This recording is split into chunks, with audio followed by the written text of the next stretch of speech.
All right, welcome back to Study Ball. One of the big moves in the offseason was the trade by the Washington Commanders to go get Carson Wentz. And a lot of people are wondering whether you're a Washington fan, how's Carson going to do? What's he going to be like in this offense? And I think a lot of people around the league wondering, can Carson be that guy again, that franchise quarterback that Washington believes he is, and that's why they went out and got the trade. So he's played quite a bit in the first two preseason games. So I thought, let's take a look at how he's doing in this new offense. Here we go, first preseason game against the Carolina Panthers. All right, so we're dropping back. We've got a deep over here. We've got a deep hook inside, and then we're getting a check down right here. Really like his process right here. I would like to see his eyes over here instead of over here. So what we're really looking at to see if we can get this corner, that's where it really starts. If I can get this corner to jump this deep hook, now I've got a shot at this over the top. Once I come back, if my eyes are here and this guy gets depth, now I know it's a simple high-low off of this side. So I'd like to see his eyes backside a little bit quicker, but nonetheless, right, here's what you see it. This guy goes deep, so now I'm reading for this guy. This guy is squeezed by these two, does a nice job even with pressure on him of finding that check down, getting the ball out, and getting a completion, setting up a third and short. So we're going to talk a lot about I did a breakdown of Carson last year with Indy and sometimes felt like his eyes were in the wrong place at times. So again, on that first play, saw a little of that. Always want to know, why are his eyes over there when everything is coming to the backside, trying to hold somebody that you don't have to hold sometimes, but still doing a nice job and did a nice job of working through it right there. Okay, so here we're coming back. We've got a little swing or bullets right here, and then we're going to have a return coming off of this. Seeing this guy coming over, so we got man-to-man coverage. Okay, so man-to-man coverage, first thing I'm looking at is this guy right here. If I force him to bubble, I can hit this back right now. If this guy gets through quick, then I got to progress through my read. So sees that guy get over quick, doesn't like that initial throw. Good, nice job. Get back to this pivot that's bouncing outside. Good job. Just about the throw, just about the throw. This is another thing that Carson's got to continue to work on. So we'll go to the end zone copy and you'll see what I'm talking about. Is oftentimes he gets stuck with his feet going one direction and then he stays too open and then tries to throw another direction with his arm, which leads to inaccurate balls. I want to see him be able to take his feet and get set. Here's the thing about this particular play is he's reading this swing first. So he should be able to set, get his feet set going this direction so it's an easy turn back the other direction. Should watch. So keeps his feet open right here, okay, which is okay because a lot of times we throw this without even using our feet because we're kind of popping it out there real quick. But if you turn that direction, what's nice is as we run this return, our feet are already pointed in that direction. So you'll see as Carson goes to throw this, right? See where his feet are, right? His feet are here, okay? The runner's going here. Where's the ball going to go? It's going to be tough because you're trying to bring your feet and your power are going down the inside line. So where's the ball go? Ball comes back to the inside. So I just like to see him be able to pop his feet, get lined up a little bit better on that throw, and he's going to make an accurate throw. But like the read, like the process there to get it to the right guy.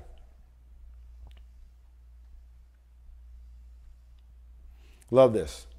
Love this. So we basically got double hooks and then what we call a stop or a deep hitch outside. Okay? Got three receivers over here, this particular look.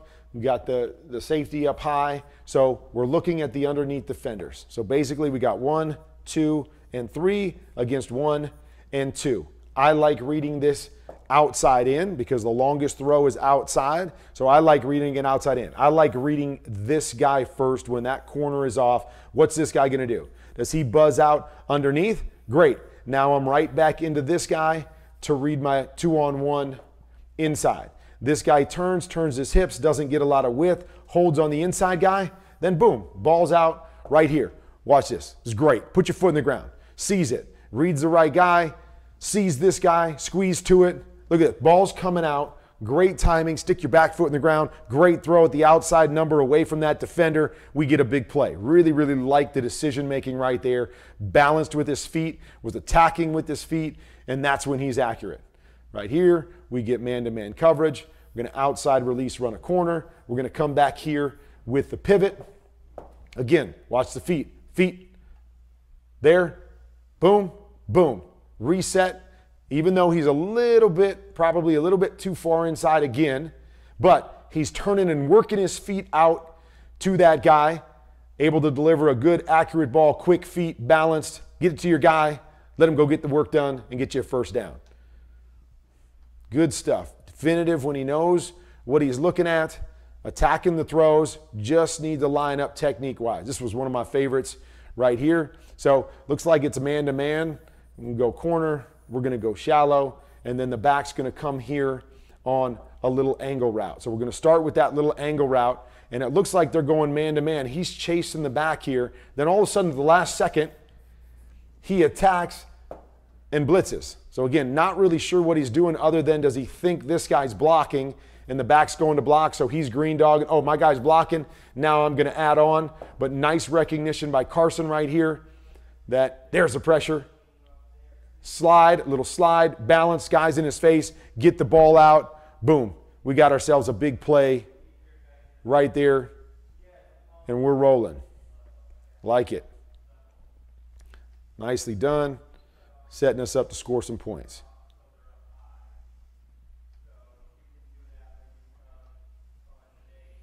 Okay, coming out here on what we call a T-naked, fake right here, and we get the flat, boom here, we're running what we call a trail, and then we're coming out here and running the corner route.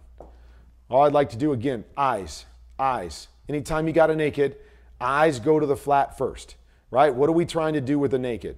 We're trying to get these guys to come down in here, and all we're trying to do is fool them. We're getting them thinking going this direction defensively, and we're trying to pop a flat out the other side just to slow down the movement of the defensive front seven for our run game. So as we come out here, especially on a T-naked, we're hoping to condense all of this because they're not used to that guy coming out here on the run fake. Usually the back's going the other direction and they're waiting for some receiver to go out into the flat. Here we're running it with the T. Throw it to him. Throw it to him. There it is. There's your first read. For some reason, again, eyes are back inside. Just want to see him at times get his eyes in the right spot so he can be definitive and know where to go with the football right off the bat. So right here, as we get this, put it on your back right here. You put it on him right there and give him a good ball. And now, again, this guy's playing catch up. He's trying to chase him down and make that tackle right there. Okay, now he gets there. He gets there, right? He peeks back inside. Then he gets out to the back late. Gives him a decent ball. But by that time, this guy's able to work through that defender and get back out there and make the tackle. But again, he gets to the right spot. So I like that. You know, he's processing stuff, he's seeing stuff, and he's getting there. I just would like to see him get there right now. You get the ball right now, and now he's got so much more space and width to work with instead of getting the ball to him out late, and he's really got nowhere to make a move. Defender's right there, makes one miss, still does a nice job, but eyes in the right spot. Know where your eyes need to be right off the bat. Don't try to assume you're going to get something in particular. Just get your eyes out to your first read, see it, get the ball out of your hands. All right, here we go to the game against Kansas City. All right, this is another question that I have and had a good conversation with the coach just about this, is that I don't really understand why we seam release inside. And I know, yes, you know, we're going to run play action, and sometimes we're going to have an over here, and we run the outside zone back to this side. We're probably going to dig out this safety right here. But to me, these guys up here aren't looking at this guy at all, right? They're looking at the offensive lineman. They're looking at the action of the quarterback and the backs. That's what's getting them to flow this way. So what we're going to do on this naked is we're going to run a corner route back here. Now, to me, when I'm running a naked, again, I'm trying to get the flat. That's what I'm trying to do on a naked. Fool these guys and just get a quick completion so they're thinking about it. What I need to do is clear out the flat. And if I'm running a corner route, I want to get leverage on the safety. So everybody in the league, I shouldn't say everybody, but a lot of teams do this. They come back inside to make it look like outside zone, and then they think they're going to get back out there on a corner route. What I like to do is I like to use this guy, and I like to attack that corner. I like to burst release, run through him, push up, and then run my corner there. Does two things for me. A, it gives me leverage on the safety because, again, safety, oftentimes if it's a run read, he's looking at these guys too. He's not looking at the receiver to decide what the receiver's doing to have his run fake. If he is, great. Let's let him read the receivers and sit back here while we're running the football. But he's not doing that. Usually he's looking through to have his keys as well with what we're doing up front because that's the faster way to understand what he's getting. So we're getting outside leverage on the safety, so we're giving ourselves a chance on that corner route if we get cover two and this guy's playing high-low. The other thing is that if this guy's responsibility is to cover deep and I attack him and go deep, he's got to get out there. And again, why am I calling a naked? That's the whole key. What is the primary goal of a naked? It's to throw this. I'm not trying to throw the corner. I'm not worried about the corner. If I get it, I've put myself in position to have that throw if the flat defender or the cornerback comes down, but I'm not trying to get that. I'm trying to clear this guy out, attack his responsibility, and simply dump the football in the flat, okay? So here we're looking at it. So he disappears down inside, right? Tough leverage on this. When he disappears down inside, where does this guy's eyes go? Eyes go back into the flat that's coming there. So we free him up. We free him up. Now, okay? Lost leverage here on the safety, he's outside. This guy comes down, he's right there to take the flat. This corner realizes that, hey, I probably should be deep, so he panics a little bit, and he turns and runs here. So Carson does a nice job of getting it to this guy. So it's basically like he's not covered, so we always say this on these nakeds. Read flat, read high, and then oftentimes read back to the flat here because this guy will cover it, then he turns and bails, and now we can come back to it. And that's what happens here.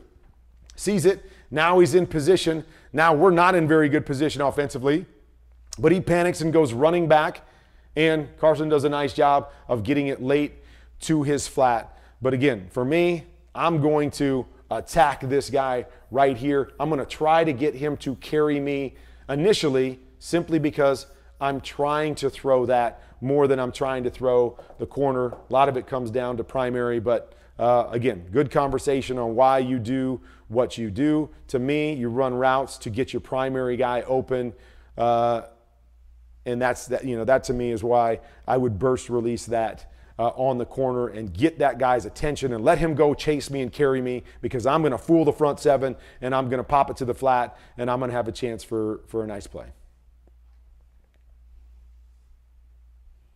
All right, nice job right here. Okay, too high. They're dropping into cover one right here. We've got a little bit of a rub going here, and then we're running the wheel down the sideline. Nice job recognition, seeing the coverage, getting balanced up. Another thing I like to watch with Carson is you'll notice a lot of times when he throws it, watch how he falls backwards. He falls backwards. He doesn't finish his throw to his front hip, and it becomes a lot of upper body stuff as he's falling away instead of finishing with his weight. All that being said, talented quarterback can throw the football. Still a good throw, right? Go up and make that. Can't make a much better throw. Nice read. All that stuff's good. But it's just something to look for is that when he starts to fall away, you're going to miss some throws that way because you're not finishing with your weight all the way through to that front hip and letting the ball carry the way you want it to carry.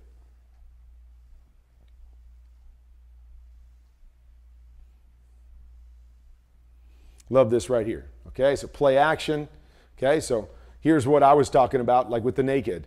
Push up here, and then he's running the corner. So watch what that does to the corner. Boom, we're attacking. What's the corner do? He's chasing. So that's why I say that on the naked, that if we were to run the naked and then pop a flat out here, we're engaging this corner and getting him to go and carry. Right now, we're opening up the flat. But anyways, they're running a corner route right here, a big in backside, and then the back's going to come out here. It's just a simple 3-man route off a heavy play action. He peeks outside. Love this. Peek it. Bad leverage once again. Once I see that bad leverage, I'm not going to hang on that because I shouldn't win. Now I'm going to work back to the inside. I'm going to feel the pull of these two guys, and I'm going to find that hole right there. Good job again. Nice throw in between those two defenders.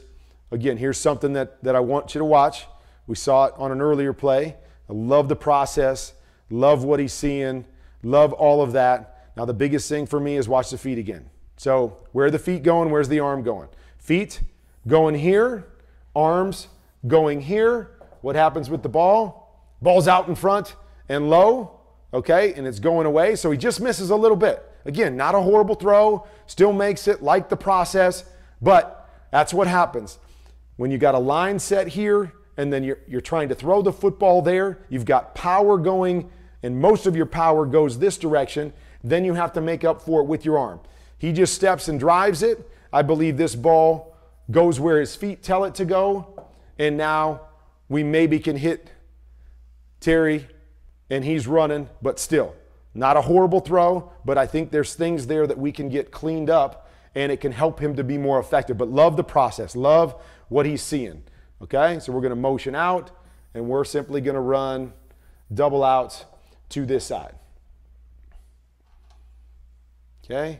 Like the process, sees the off coverage, got to hit it. Got to hit it. Want you to watch his weight again. Watch his weight again. Okay? He's set up nicely. I like all of this. Now just finish through your front hip. He doesn't finish. So now he's trying to make this throw with the arm and he's not finishing his follow through. What happens? Ball gets away from him and goes high. So we'll watch it from the end zone copy. So again, like the process, like what he's seeing, like the balance right here. The balance is good. Now just watch where his weight finishes. See how he's falling back? See how he's falling back? Not finishing through that front hip, trying to just sling it with his arm. And now we're missing what's an easy completion for Carson if he puts it all together.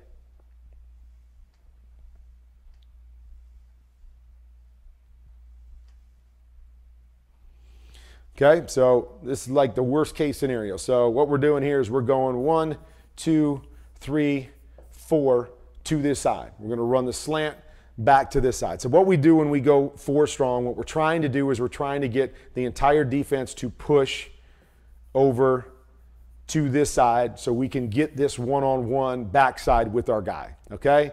Chiefs do a nice job here, right? They leave this guy backside, so that's X'd off right now. So we're going to run on the front side a hook, and a swing. So this is like the perfect coverage against this particular look. Why? Because the Chiefs have 1, 2, 3 guys over here. And so this is why you got to be very conscious of all these 4 strong plays, because in most coverages, you're going to have somebody covering the deep part of the field. So that corner route doesn't give you a whole lot because we expect a guy to be right here. So the beautiful thing is we're going to try to overload this zone with these 3. The only problem is when you go 4 strong, you expect another guy to come to the party. We get a normal cover 3 look, and we're balanced in our formation. We expect this guy to go weak, this guy to go weak, this guy to go strong, this guy to go strong. Once we put 4 strong over here, what we have to expect is one of these guys to move, right? That's why we were saying, if I was only one guy back there and he moves strong, now I've got this. If there's 2 guys back there, I'm going to assume one guy is moving over here. So now the problem is, on this particular play, we got to account for the extra guy that's probably going to come over here. So I like this better if we attack that extra guy that's coming over here. Once we go to the corner, we're going to have a guy sitting there to take it, right? It doesn't matter who that is. It could be a safety back there if they're in cover 2. If they're in cover 2, now we've got a guy in this zone, a guy in this zone, and a guy in this zone that take our 3 guys there. Dropping down to cover 3, this guy comes to the mix. Now we've got that guy in that zone. This guy's dropping to that zone. This guy's dropping to the flat, and I've got a guy deep here. So, excuse me, we got to be very conscious when we run that 4 strong is not to hurt ourselves. Understand that guys are going to come over. If a guy doesn't come over, then I'm going to have something overloaded right here. But if a guy comes over, which is what I expect, let's try to attack behind him.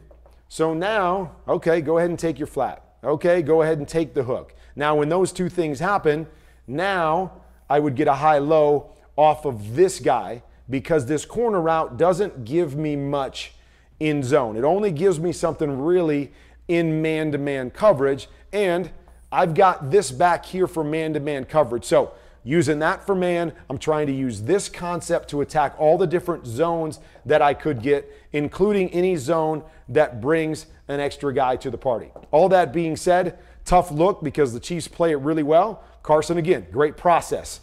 He knows this corner route's dead. He knows this guy's going out here. He sees this guy coming down, and he realizes this guy's coming over too. So I really don't have anything because that's already dead. All I have is this little hook here, and I got to stick it on him quick. Good job. Recognize it. Foot in the ground, ball's out. Foot in the ground, ball's out. Only thing right here is maybe just positioning of the throw. And again, it's a tough one because we're trying to get it out quick, and you see it right there, right? Not a bad throw, but we're putting the ball to the defender, right? To this side, defender coming here. If anything, we could just set the ball on the outside number, keep it away from that guy, and maybe we've got a chance. You know, that's the difference at this level. It's the difference between completions and incompletions. It's inches sometimes. Good players doing good things, going after the football. Carson does a great job here. Only thing is, put the ball on his outside number. Put the ball on his outside number, we got ourselves a chance, even into a tough look, about as tough a look as you can get in that particular, on that particular concept.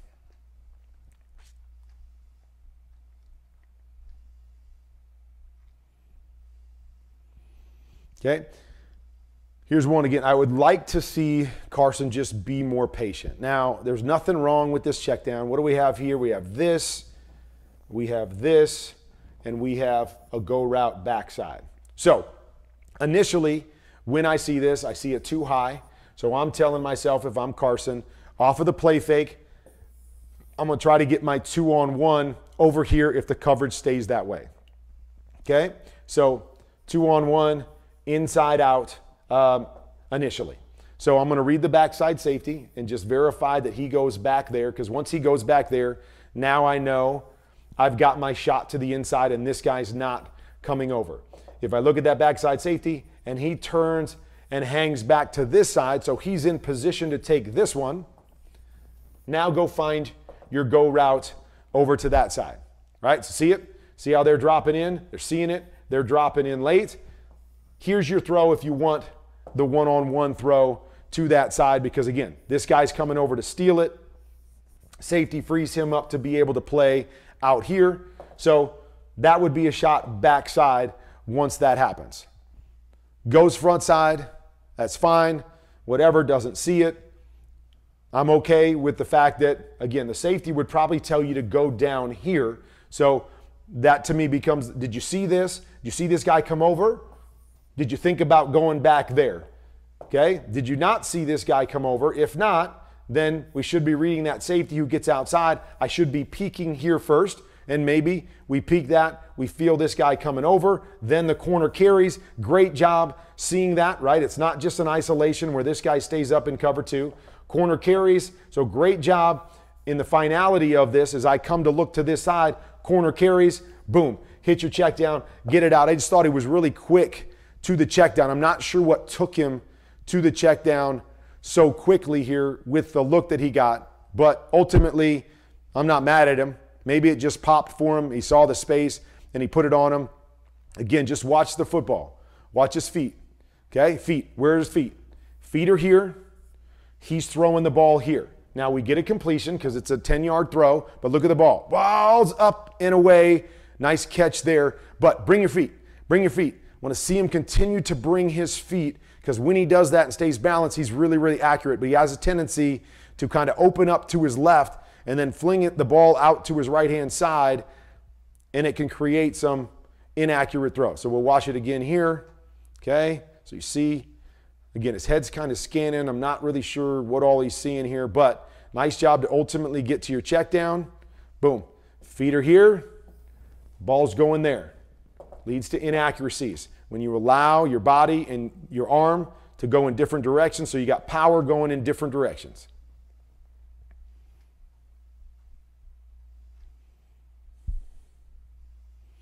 Love this right here. So we've got this little play again out here.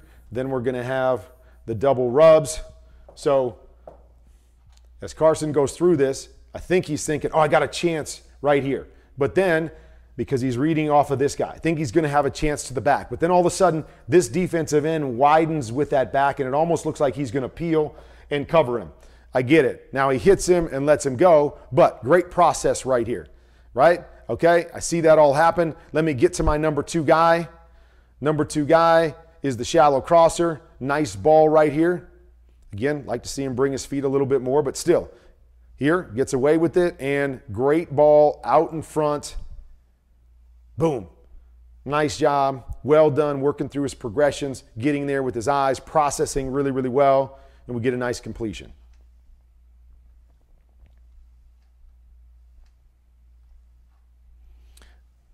Interesting concept here, and for any of you coaches out there, always be conscious of when and how you chip. Okay, so we're going to have a play right here that we call Poco. So it's a post and it's a corner, and normally under that post corner, you get a flat coming. On the backside, we're going to run an in, and then we're going to run a check hook. Okay, so the reason I talk about this chip and why it's so important is that this play is not any good against zone coverage unless I have a flat here. Unless I can create this high-low to this side, this play is no good. So I never want to check and chip, or at least ever give this guy the opportunity to stay in. I can put him outside, let him chip that defensive end and get to the flat quickly, but he's got to get to the flat. Never can have a guy chip and stay in on this particular concept. So just if we were going to read it out to this side, okay, which again, I'll talk about that in a minute, but if we're going to read it out to this side, okay, we got a corner out here, and we really want to be able to high-low the corner. He goes high, we throw it low, vice versa. But once we don't get that guy out, and again, I don't know what they told him. I don't know if he's simply supposed to just chip and get out there, but by the way they block this with the tackle stepping down, it looks like the tight end is stuck on that defensive end, like he's blocking that defensive end. He's got no option but to do that. Now, maybe it's because this guy's coming in here, and that's part of the issue, okay? We've got to figure that stuff out. But to me, I would rather say to myself, okay, we got 1, 2, 3, 4, and even if we want to go backside and go 5 right here. So this guy's my hot guy. I'm okay with that. Why am I okay with that? Because that means who's covering this guy? It's got to be somebody coming down late to cover that guy. Otherwise, this guy can fake, and if he wants to fake and doesn't come, I'm not hot. If he comes, there's nobody left, and I can throw my flat out there. But I do not want that guy checking and having to block someone the whole time. All right, if I know that guy is blocking, okay, and I get a zone coverage, I got to X that off right now. I know that I can't read that side. I got to get my eyes away from it, and I got to work this backside high-low off of this guy right now. So is that a scheme thing? I don't know. Is it simply because of the look that we got? But then if I'm Carson, I got to recognize, okay, if that's the case where I could lose this guy, I got to know when I lose that guy, then I got to get back to this high-low right here, even though I would never want to chip this guy and ever give him the opportunity to stay in, okay? Here's the other thing that I don't really like this play. Even if this guy gets out to the flat, I don't really like this read against cover 2, because what happens is I'll often talk about we need to force the defense to cover width and depth, okay? So we want to force the defense to have to go sideways and cover depth. That's where we gain an advantage offensively. When they get cover 2, this guy does not have to cover width anymore. He's already in his position of width. So we've got a corner coming. We've got a flat coming. He's sitting out here aside of both of these guys, and this is when he can really bait you into to making a bad decision or a bad throw. So if I get cover 2 against this play, I like going right back here because I know I'm going to have a high-low every time on the backside against cover 2. If I get corner off here, where now this guy is the flat defender, now what's he got to do? He's got to cover width and depth, and that's where I gain the advantage on this play. So don't like the chip part of this. It limits what we do offensively. If I know that as a quarterback, if I'm Carson and I know that, boom, once I see a zone coverage, exit off, get right back here right now and go get yourself a completion. He gets stuck to the front side. You see it backside, right? There it is, right here. He's throwing to this guy right here. And again, who knows if we get the first down or not. But we're stuck over here with nothing, right? The post is going right here. And the corner, we don't have anybody to influence this guy. So we're stuck with no options over there. Carson has to try to make something happen, and it leads to a sack. And now, you know, who knows? We out of field goal range or what's happening? Does this extra just 5-6 yards, even if we don't get the first down, give us a chance for 3 points? All right, so there you go. Carson doing some really good things. I like the way he's processing. It feels like he's got a comfort level in what they're asking him to do in terms of what his reads are within the offense. Still want to clean up some of the technique things. You know, when he's balanced, and there's a lot of times where he'll stay balanced. His feet are nice and wide and balanced. He's got his weight underneath him. We just need to make sure that we bring that to the party. Bring your feet to every throw. Make sure you're finishing your throws. Very, very talented players get used to being able to make throws with their arm. But I'm a guy that believes bring your feet, bring your technique along with your talent, and it's going to be hard to miss some of those throws that we saw Carson miss. And again, to me, a miss is when the ball needs to be on the outside shoulder, we put it on the inside shoulder, because that's the difference oftentimes between an extra 2 or 3 yards or getting a catch and it being an incompletion. So those are the few things that we've seen in the past that I want to see Carson continue to work on and clean up. But really like what he's doing from a mental standpoint of seeing things and processing the new offense that he's in.